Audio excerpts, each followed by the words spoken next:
Boa noite a todos que estão aqui e todos que nos acompanham pelo YouTube. Nós vamos já iniciar o nosso momento de estudo. Gostaria de chamar aqui nosso convidado de hoje, o Henrique Corrêa.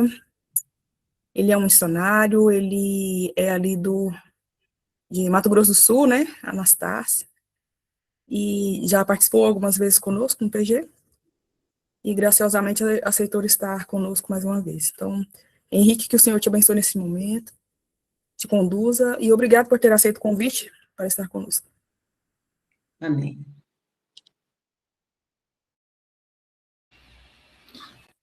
Boa noite a todos. O prazer é meu estar aqui. Eu sempre fico muito feliz pelo convite, Cláudia, por poder participar desse momento, e é tão legal ver os rostinhos aí já conhecidos. Estou me familiarizando cada vez mais com alguns que aparecem aqui, outros já são um pouco mais novos, né? Que aparecem, às vezes não estavam nos dias que eu estive, e eu fico muito feliz por ver que tem pessoas que são frequentes, e isso mostra que tem pessoas aprendendo aí e acompanhando bastante sobre o livro Ciência do Bom Viver. E isso me deixa muito alegre, porque esse foi um dos livros que impactaram a minha vida, na minha transição na alimentação, principalmente, e em outras áreas da vida. E o livro Ciência do Bom Viver, para mim, ele é um resumo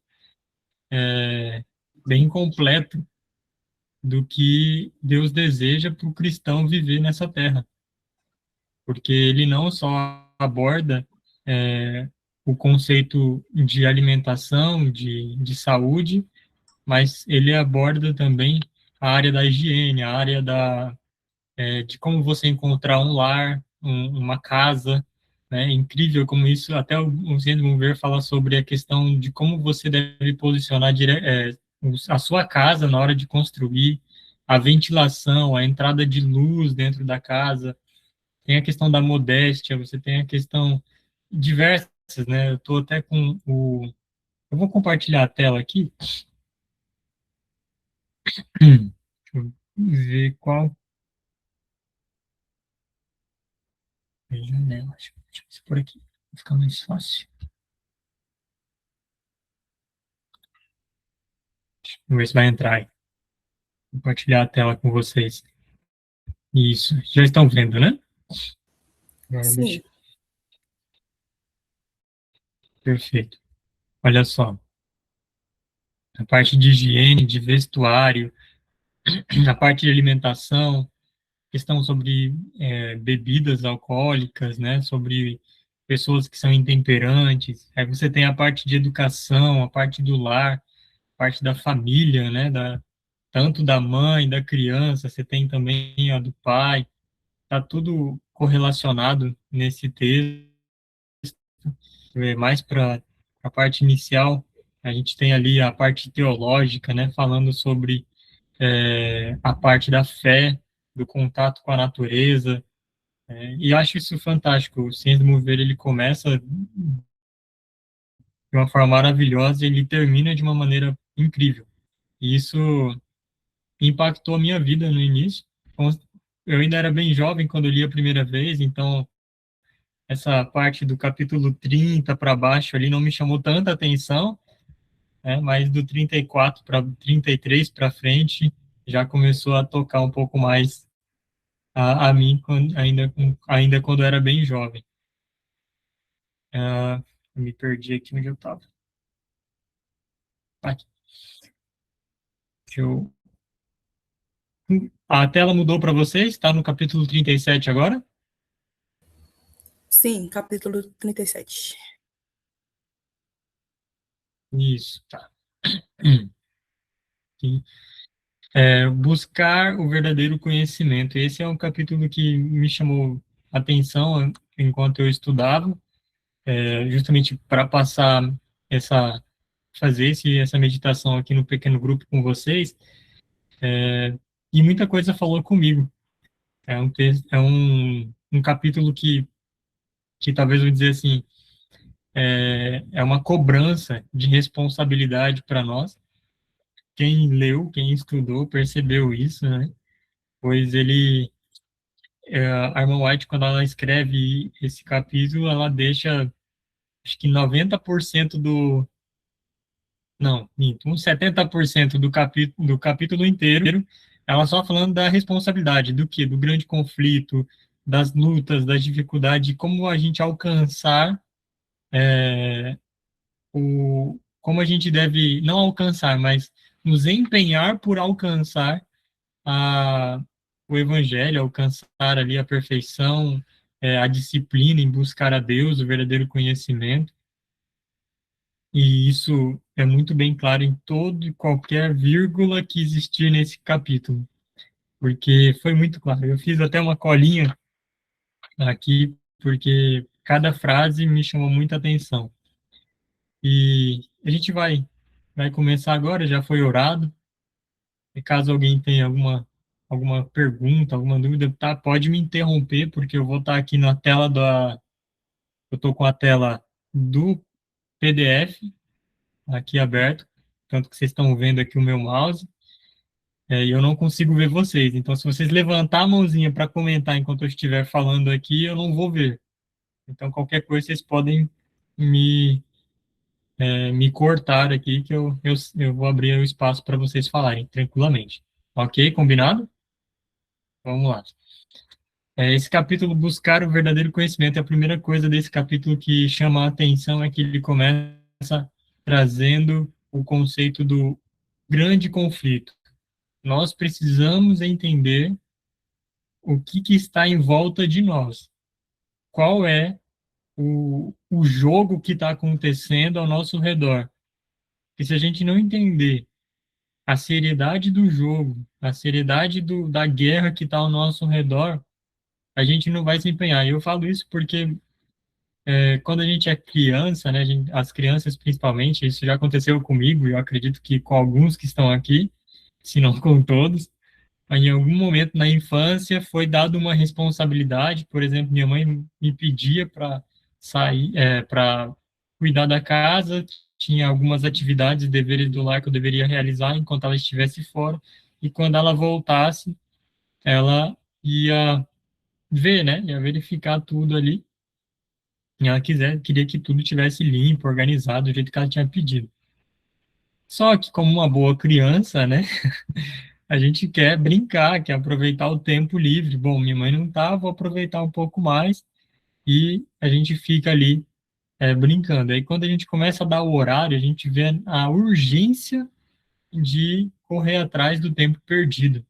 E muitas vezes, quando a mãe e o pai já estão bem próximos, eu me lembro que eu mandava mensagem para eles e dizia assim: vocês estão aonde? Já estão chegando?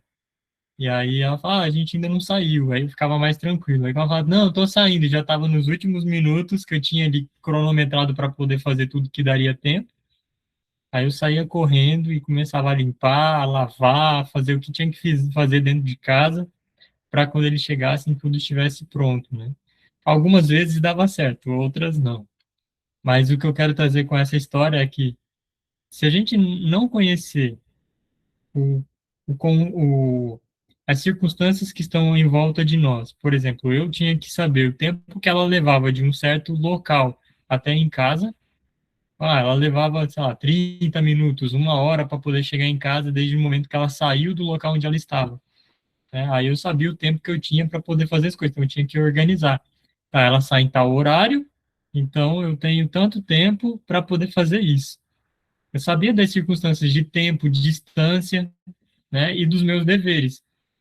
Eu consigo lavar essa louça em tanto tempo. Eu estou trazendo esse conceito mais prático para a gente poder entender o quanto é importante a gente saber o que está acontecendo e o grande conflito.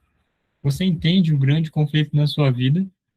Você entende o que está em jogo nesse grande conflito, que é a sua própria vida, a sua salvação?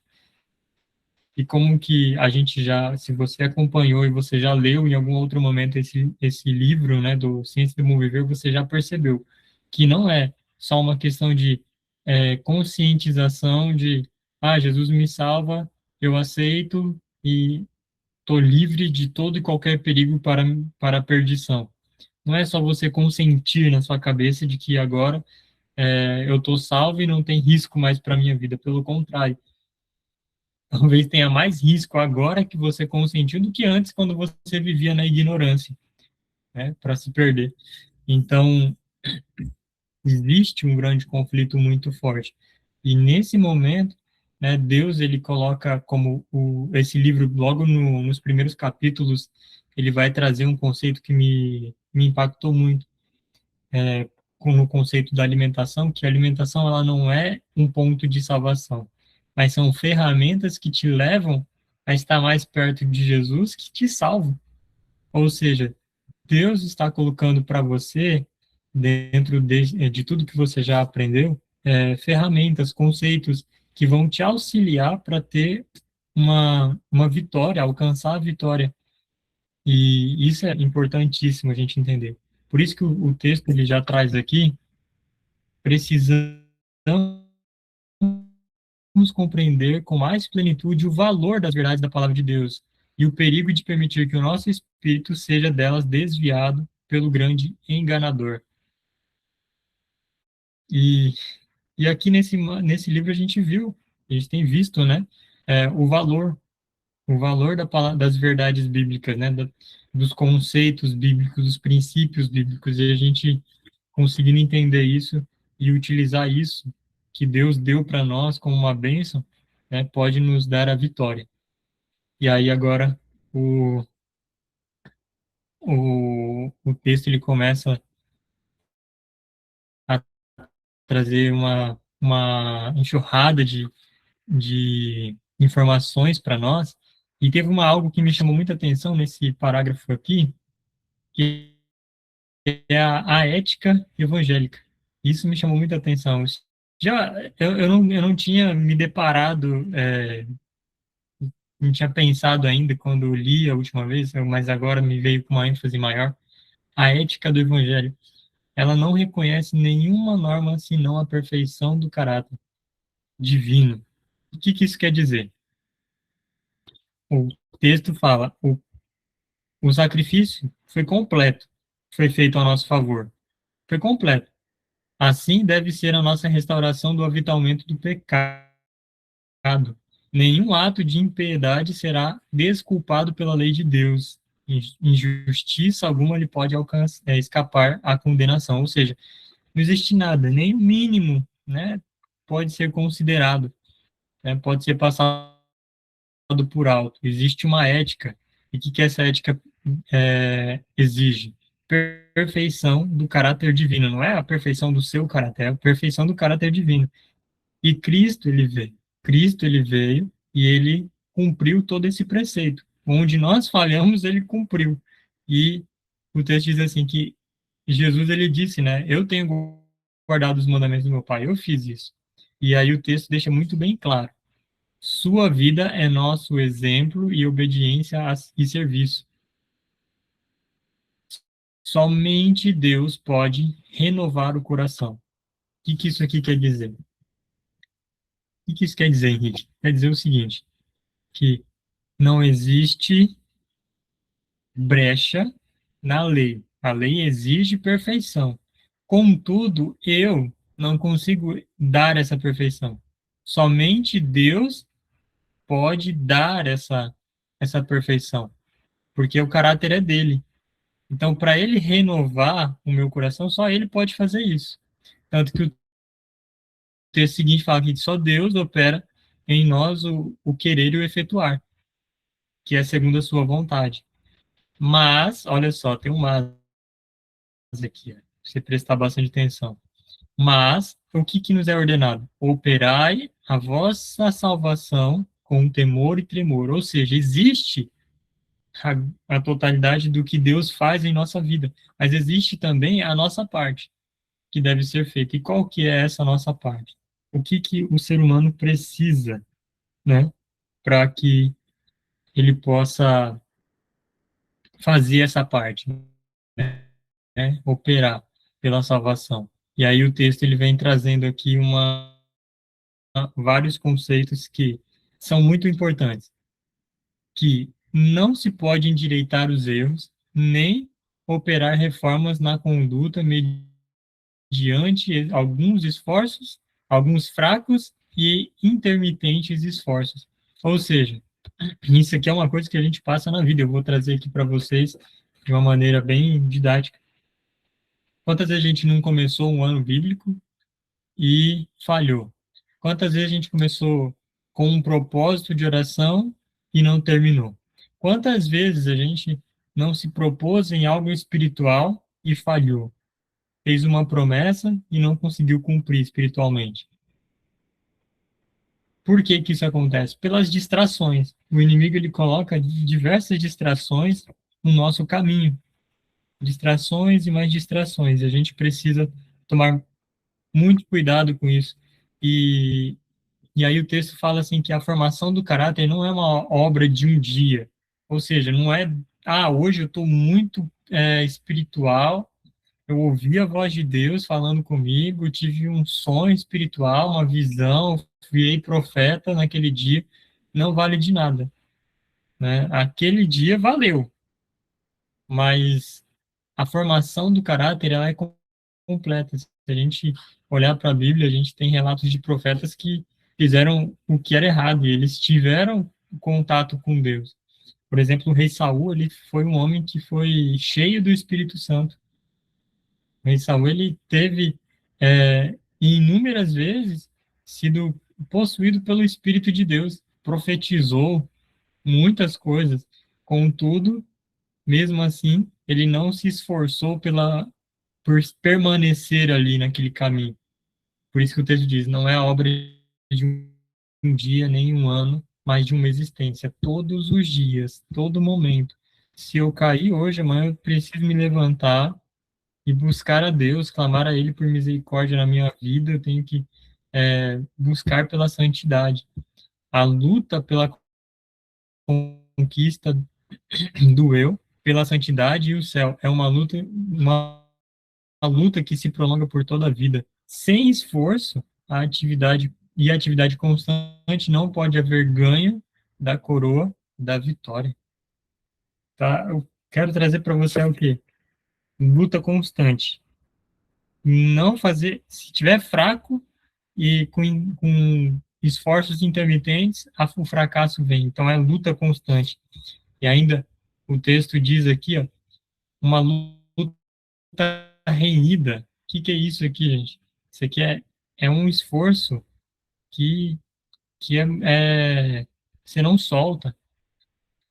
E aí fala, o caminho de volta só pode ser conquistado por meio de renhida luta. Palmo a palmo, hora a hora. Isso é incrível, né? Às vezes para ceder, a gente cede rápido demais. Fala assim, ó, num momento, por uma ação precipitada, desprecavida, podemos lançar-nos sob o poder do mal. Requer, porém, mais de um momento. Às vezes, um momento é suficiente para te fazer estar sob o poder do inimigo. Para você voltar a estar sob a influência de Deus, vai precisar de mais de um momento para quebrar as cadeias do inimigo e atingir de novo uma vida mais santa. Por isso que não é não é uma coisa que a gente pode brincar. A gente tem que entender o caminho que a gente está trilhando. Não podemos permitir agir por impulso. Não podemos estar despercebidos nem por um momento. E aí eu trago de novo aqui para vocês. A gente viu aqui, ó, você aprendeu nesses últimos capítulos, nas últimas vezes que a gente estudou, por que que Deus se preocupou em colocar orientações tão específicas sobre o quarto do doente, a oração pelos doentes, o emprego pelos remédios, a cura mental. Por que que ele falou de contato com a natureza, higiene? Por que que ele trouxe essas especificações? Sabe por quê? Porque é nos mínimos detalhes, é nas coisas pequenininhas que o inimigo vai ganhando espaço e vai tomando conta. Então, Deus ele trouxe orientações nas coisas mais pequenas para te auxiliar para te manter no caminho certo, para não te desviar a sua mente, para você não desviar nem para a direita nem para a esquerda. Quando você perceber que está saindo do caminho, fala, opa, não, eu preciso cuidar mais da minha alimentação, ter uma mente mais ativa para ouvir a voz de Deus, para perceber quando o inimigo está atacando. Isso é por isso que Deus trouxe tantos e tantos conselhos para nós. E olha só, o apóstolo Paulo, ele diz que a cada dia, a cada dia ele fazia morrer o seu próprio eu. Ele, a sua vontade e seus desejos lutavam cada dia com o dever e a vontade de Deus. É assim, em vez de seguir a inclinação, ele fazia a vontade de Deus, embora crucificando a própria natureza. Muitas vezes, a vontade de comer uma bobeira, de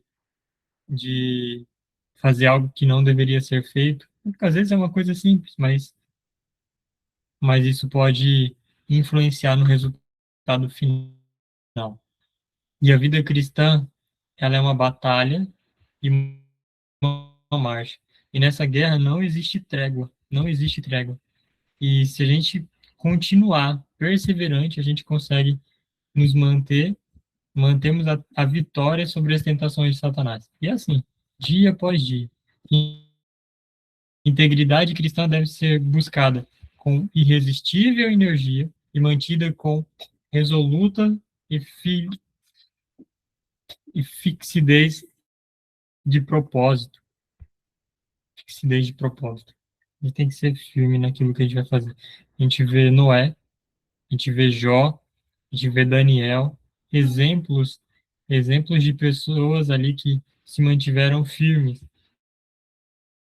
Eles não se contaminaram com as coisas do mundo e eles conseguiram é, vencer.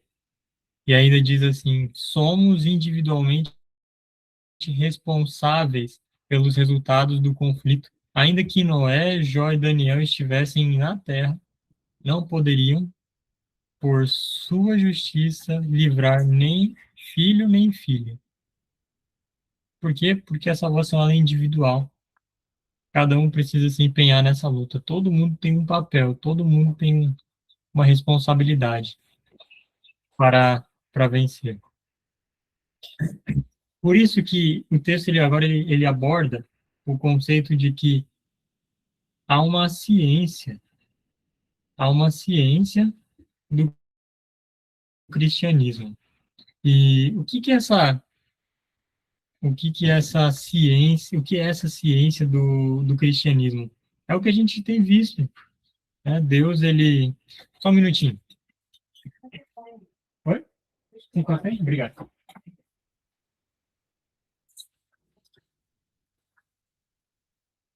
A ciência do cristianismo, ela vem para educar a nossa mente. Tá? Ela vem para educar a nossa mente. E, e aí a pergunta que eu quero fazer para você hoje em particular é: você tem se identificado como uma pessoa disciplinada, fervorosa, perseverante? Porque o conceito aqui no nesse texto é justamente isso. O texto ele aborda que a gente precisa ter uma mente disciplinada, educada, exercitada para cumprir o serviço de Deus, pois nos cumpre fazer o serviço de Deus por maneiras que não se achem em harmonia com a nossa inclinação inata. E para isso a gente precisa vencer as nossas tendências hereditárias e cultivadas. O que é isso? As tendências que a gente herdou dos nossos familiares, da nossa família, e existem muitas tendências, né? Desde a própria preguiça, a indisposição, às vezes a raiva, da gente querer responder o outro, a fofoca, a gente falar da vida dos outros, às vezes está na nossa tendência, né, hereditária, naquilo que vem da nossa família, e as cultivadas, que são aquelas que a gente, mesmo que herdando, a gente cultiva elas ainda, por mais que não fazem parte do nosso da nossa genética, algumas a gente aprende vendo os outros fazer e a gente começa a fazer também. Hábitos culturais, né, podem ser caracterizados também, e essas tendências, elas que são para o mal, elas precisam ser vencidas, né? E aí a gente tem que fazer de tudo, né? E aí diz assim, a educação e as práticas de toda uma existência devem ser rejeitadas. Isso aqui é fantástico, porque quando eu olho para o livro Ciência do Bom Viver, e eu vejo ali falando de coisas que na minha vida, na minha educação, era contrário. Por exemplo, eu cresci dentro de uma aldeia indígena. Alimentação sem carne, sem ovo, sem leite, sem essas coisas, era algo, vou dizer assim, não era nem forma de piada, porque nem existia. Então, era algo que era comum da minha própria existência. E quando eu me deparo com textos falando sobre várias coisas, inclusive, não sei se no Centro do Governo vai falar sobre os condimentos, né? Existem condimentos que são alguns tipos de temperos que não são nem apropriados para serem utilizados como alimento. A própria pimenta, tem gente que cresceu comendo pimenta e aí falar que a pimenta faz mal e não deve ser comido porque ataca principalmente o intestino e causa irritabilidade, alteração no humor, e aí o Espírito de Profecia traz para a gente isso, e a gente fala assim, mas não, nada a ver, pimenta, né? Ou o próprio café, que às vezes faz parte da educação e da prática do brasileiro, e quantos adventistas hoje não fazem uso do café, mesmo alguns já sabendo, mas pelo vício se mantém ali, a mistura de doces com verduras, com a má combinação de alimentos, que às vezes para a gente é tão simples você fazer uma salada com. Esqueci o nome agora da salada, mas você tem a salada que é com frutas, vai maçã, às vezes vai uva passas, vai manga, dentro ali da verdura, aquela mistura que não combina o alimento e faz uma fermentação no estômago desnecessária, né? E aí o Espírito de Profecia vem e traz isso, mostrando que isso não é benéfico, né? E são culturas. Você fala, mas é uma coisa besta, ou quando você lê eu que sou jovem, né, Carta aos Jovens Namorados, e aí aparece lá recomendações que não estão nem dentro mais da nossa, é, da moda, da nossa cultura atual, e a gente pensa, ah, não, mas isso é coisa lá do passado, mas são recomendações que são primordiais, por isso que aqui vai trazer que os princípios da palavra de Deus, os princípios são tão elevados como o céu e abrangem a eternidade. Cumpre a gente compreendê-los em relação com a nossa vida diária, com a vida diária. E aí cada ato, cada palavra, cada pensamento deve estar em harmonia com esses princípios. Tudo, tudo deve ser posto em harmonia com harmonia com Cristo. Porque a gente está indo para o céu. E a gente tem a cultura do céu. A gente tem a cultura do céu. Por isso que a gente tem que aproveitar o tempo que temos para aprender a cultura do céu. Por isso não temos tempo a perder. Não sabemos o tempo que nos resta, o tempo de graça. O tempo de graça ele é curto e a eternidade está se estendendo diante de nós. E eu falo isso com toda a convicção. E ainda o texto diz assim: a cortina está a ponto de se estender. O que isso significa? Eu não sei se você está prestando atenção nos eventos finais, mas é como se a gente estivesse tocando as palavras proféticas nos nossos dias, tocando com as nossas próprias mãos, vendo com os nossos próprios olhos elas se cumprirem. Isso significa que o céu está mais perto do que a gente imagina. A gente está vendo uma coisa constante, que eu até comentei hoje com uma prima minha, que é da Assembleia de Deus, com relação à questão de OVNIs, de alienígenas, e está surgindo muitas informações sobre isso. Eu disse para ela assim, várias fontes estão dizendo que 2027 é um ano chave para o contato com extraterrestres. A gente sabe que isso é tudo parte do grande engano do inimigo. Se você ler o Grande Conflito, se você começar a pesquisar mais sobre os enganos dos últimos dias, você vai perceber que o espiritismo está muito linkado com essa questão.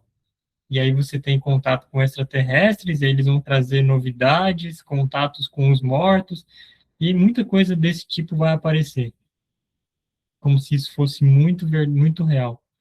Mas o tempo, né, determinado para essa terra está acabando, por isso Satanás está lutando para enganar o máximo de pessoas.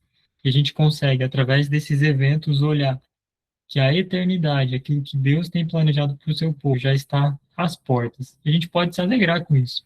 Por isso que o texto diz assim: estamos nós preparados? Conhecemos a Deus, o governador do céu, o legislador, e a Jesus, a quem ele enviou no mundo como seu representante? Como está a obra da nossa vida? Quando a obra da nossa vida terminar, estaremos aptos para dizer, como Cristo, nosso exemplo, eu glorifiquei-te na terra, tendo consumado a obra que me destes a fazer, manifestei o teu nome. Estamos prontos para isso? Estamos prontos, estamos preparados, estamos colocando a nossa vida em ordem, estamos aprendendo do céu. Ou a gente ainda está, mas isso é ponto de salvação? Será que isso realmente, se eu não fizer isso, vou me perder? Né? São coisas assim que muitas vezes a gente coloca e não quer viver a vontade de Deus. A verdade é essa. A gente não quer viver a vontade de Deus. E olha só, os anjos nos estão procurando atrair de nós mesmos e das coisas terrenas. Não os façais trabalhar em vão. Você veio para esse grupo, você está participando desse momento aqui do pequeno grupo, você parou o que você estava fazendo, você poderia estar fazendo qualquer coisa nesse momento, e a gente poderia estar assistindo o jogo da Copa do Mundo, podia estar fazendo o que quisesse fazer. Mas Deus te trouxe aqui, Deus te fez participar hoje, você que participou nos outros dias, Deus também fez você vir todos os dias para participar aqui, que você está aprendendo algo novo. E Deus não quer que todo esse trabalho seja em vão. Não façais isso ser em vão. As mentes têm liberado rédeas do pensamento. As mentes que têm liberado as rédeas do pensamento precisam mudar, cingindo os lombos do vosso pensamento, sede sóbrios e esperai inteiramente que se vos ofereceu inteiramente na graça que se vos ofereceu a revelação de Cristo Jesus como obedientes, como filhos obedientes, não vos conformando com as concupiscências que antes havia em vossa ignorância, mas como é santo aquele que vos chamou, sede também santos em toda a vossa maneira de viver. Uau! Porque escrito está: sede santos, como eu sou santo. Queridos, a gente vive num momento decisivo da história. E o capítulo ele fala, né, sobre a verdadeira fonte, né, do conhecimento, buscar o verdadeiro conhecimento. E quem que é o verdadeiro conhecimento, senão Jesus Cristo? Quem é a verdade, senão Jesus Cristo? Por isso, baseie o seu estilo de vida, baseie as suas convicções, os seus princípios em Cristo. Olhe para Ele, esteja perto dele, para que assim como Paulo, você também possa dizer, e eu quero ler esses últimos dois parágrafos aqui com você. Acompanhe comigo. Eu vou até sublinhar ele aqui para nós lermos. Carecemos da experiência possuída por Paulo ao escrever: estou crucificado com Cristo, e vivo, não mais eu, mas Cristo vive em mim. E a vida que agora vivo na carne, viva na fé do Filho de Deus, o qual me amou e se entregou a si mesmo por mim. O conhecimento de Deus e de Jesus Cristo expresso no caráter é uma exaltação superior a tudo que mais se estime na terra e no céu. É a suprema educação. É a chave que abre as portas da cidade celestial. Deus designa que todos quantos se revestem de Cristo possuam esse conhecimento. Amém? Que Deus possa transformar a sua vida. Você possa se parecer mais com Jesus. Não ser aquele cristão vivendo na ignorância, vivendo como se as coisas tivessem tudo bem, que, tudo bem eu fazer do jeito que eu quero, pensando mais no próprio umbigo, mas também não sendo aquele cristão que é chato, aquele cristão que é fechado, que não sabe amar, porque Jesus, ele se colocava na mesa de cobradores de impostos, ele tocava em leprosos, ele ele estava ali no meio de pessoas que já foram e eram prostitutas e convertia essas pessoas.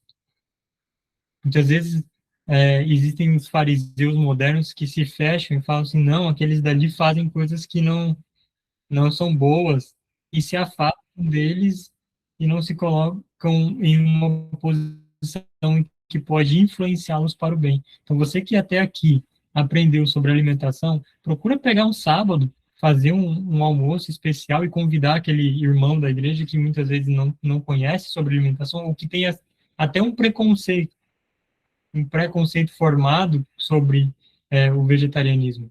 Mostra para ele que vegetariano não é chato, mostra para ele que se alimentar da forma que Deus pede não é penoso, não é ruim, né? E os princípios do que a gente aprende é para temperar o mundo lá fora. Por isso que Deus te chama de sal da terra, né? Jesus veio e fez a diferença na vida das pessoas. Que você também seja um pequeno Cristo, um cristão verdadeiro, levando essa suprema educação do que Deus tem te dado para os outros, para que eles possam experimentar, ver que não é uma pessoa chata, né? E muito se tem de preconceitos com relação a isso. O verdadeiro conhecimento, para a gente finalizar, é Jesus. É Jesus em vós, a esperança da glória. Cristo em vós, a esperança da glória. E esse é o conceito principal desse capítulo, que a gente veja a urgência, a necessidade, a nossa carência de colocar a nossa vida em harmonia com os princípios de Jesus. Que Deus possa te abençoar, abençoar a sua vida, e a gente possa crescer na graça de Jesus. Se alguém tiver alguma pergunta, algum comentário, pode fazer. Então, Henrique, tudo que você falou aí é verdadeiro, né? A gente sabe que todas as orientações são excelentes para o nosso crescimento físico, mental e espiritual, né? Mas nesse capítulo de hoje, Henrique, algumas coisas aqui me chamaram a atenção. Sim. Quando você falou sobre a mente educada, né? A mente educada, a pessoa ser cortês, a pessoa ser educada, a pessoa ser gentil, ele atrai pessoas.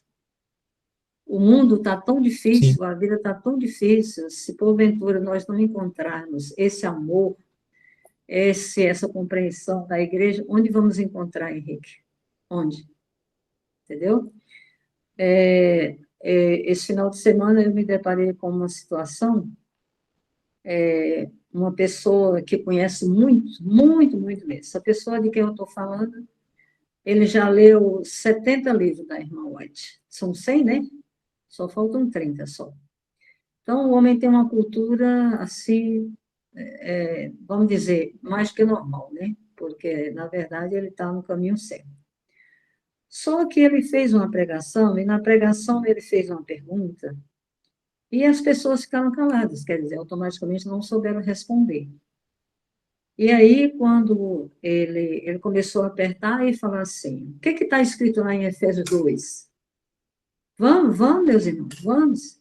Os irmãos continuaram calados, aí nos abriram a Bíblia, quiser fazer, dar a resposta na Bíblia e tudo. Aí ele foi e falou assim, vocês não estudam? Vocês não estudam, como é que vocês querem saber? Olha só, se eu estou pregando, se naquele momento ali eu sou dona da palavra que eu estou expondo para as pessoas, né? Aí eu faço uma pergunta, ele queria que as pessoas soubessem o que é que estava escrito em Efésios 2, de 2 a 8. Pelo amor de Deus, gente, não é tão fácil assim a pessoa chegar e gravar tudo, né? E a forma como ele falou, vocês não estudam. Eu acho isso, assim, muito barato, sabe, amados? Me perdoem se eu estiver sendo muito dura, mas eu acho muito barato a pessoa tratar a outra assim, no meio de pessoas, outras pessoas, porque tinha aproximadamente umas 30 pessoas na igreja. Eu acho isso errado, acho imperfeito. A gente precisa saber que o nível de educação, ele entra em todo lugar. Entra ou não entra? Entra. Né? Entra. E muitas vezes a pessoa simples, que não tem essa cultura, não tem essa grandeza de conhecimento, às vezes se torna até muito mais educado do que muitos que conhecem. Mas eu não deixei barato, sabe? Porque eu não aguento um negócio desse, eu não posso deixar, porque se eu deixar, eu estou sendo conivente com aquilo ali, e eu não gostei. Então, quando foi esse final de semana, eu marquei um encontro com ele na casa dele. Fui lá. E quando cheguei lá, conversei com ele, mostrei para ele, eu falei, olha, quando o senhor falou assim, vocês não estudam? O senhor estava dizendo que só o senhor estuda. Ele tomou um susto assim, sabe? Aí depois ele falou, irmã, eu preciso mudar. Falei, graças a Deus, meu irmão, não vim aqui brigar com você, não vim aqui te criticar, eu vim te orientar. Se nós não encontramos esse amor na igreja, mas nós vamos encontrar onde? Me fala, porque o mundo está terrível, né? Para a gente se Exatamente. relacionar com outras pessoas, não está fácil. O mundo anda, a vida anda muito pesada, todo mundo correndo. O dia parece não ter mais 24 horas, passa rápido demais. E as pessoas que saem de casa, às vezes, no nosso grupo da igrejinha, onde eu congrego atualmente, tem irmãos postando já mensagem 4 horas da manhã. Olha só, gente, é muito puxado, muito difícil. Então, nesse momento, os irmãos precisam de um abraço, precisam de um bom dia cordial, precisam de palavras mansas e tal, porque isso sim, isso ajuda as pessoas a avançarem. Irmã Maria, Oi. inclusive, eu quero ressaltar, né, a sua postura, né? Muitas vezes acontece situações como essa que aconteceu na sua igreja e é da natureza humana, carnal, né, começar agora a criar problema por causa disso. Então, Uhum, o que seria natural para a natureza seria a senhora começar a falar mal desse irmão, né, para uhum, todo mundo, uhum, somente criar problema e intriga dentro da própria igreja. E, pelo uhum, contrário, a senhora teve a humildade, e a firmeza também de caráter de poder ir lá conversar com ele, e Deus abençoou essa postura da senhora e fez com que ele compreendesse e atendesse ali o seu a sua exortação, né? Que eu uhum, acredito que tenha sido uma exortação até mesmo de Deus indo para ele através da senhora. E isso uhum, é muito bonito, e a gente tem que ter essa visão de não aumentar, porque aí Satanás usa uma pequena coisinha para criar uma grande confusão e brigas e intrigas dentro do corpo de Cristo. A gente tem que evitar.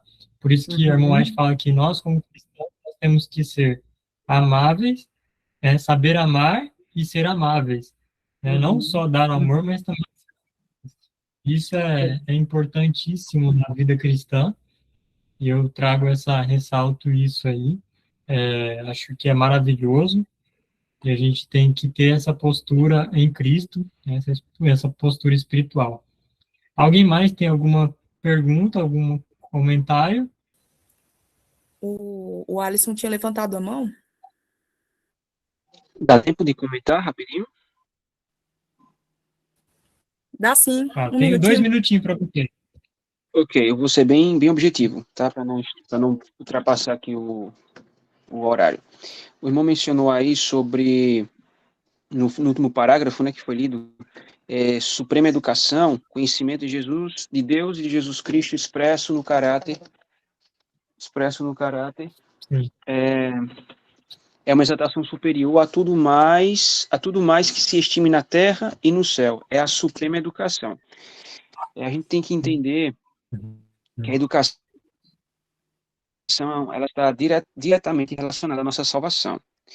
Quando a gente lê, por exemplo, eu não sei quantos tiveram aqui a oportunidade de ler o livro Estudos em Educação Cristã, o autor Sutherland, ele vai se apoiar em uma das citações de Ellen White, que talvez para muitos seja uma citação nova.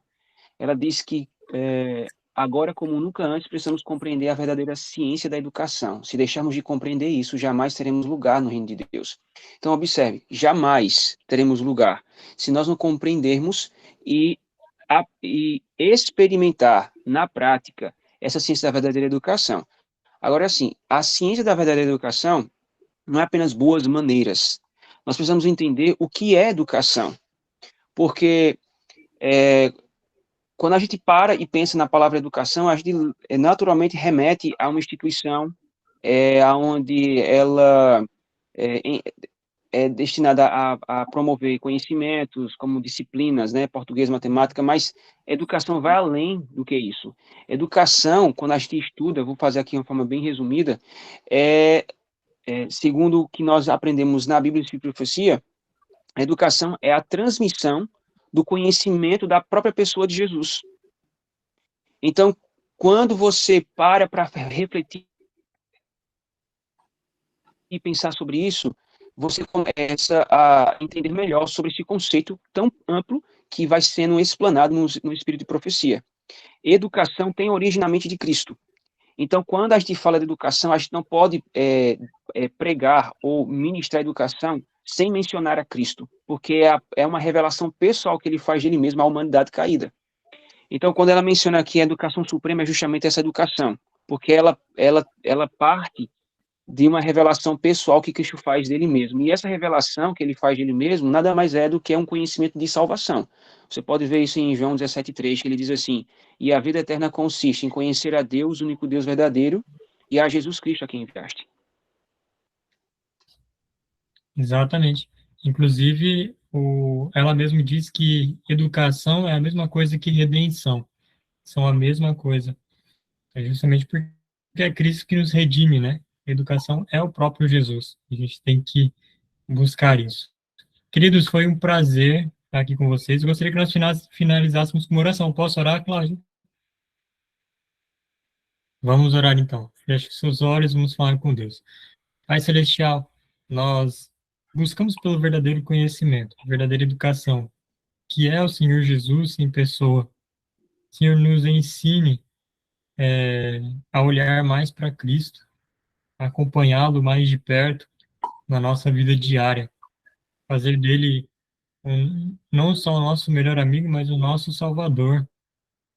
Senhor, que a nossa vida possa ser recheada pela presença de Cristo, do teu Santo Espírito, que os teus anjos nos cuidem de tropeçar, Senhor, e possamos estar a salvos nesses últimos dias que restam. Abençoe cada um, possamos desenvolver a nossa fé e operar pela salvação com temor e tremor. Abençoe cada um que esteve aqui nesses momentos e os outros que virão ainda. Que o Senhor abençoe esse grupo, em nome de Jesus. Amém.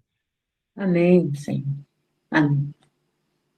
Fica com Deus, é um prazer.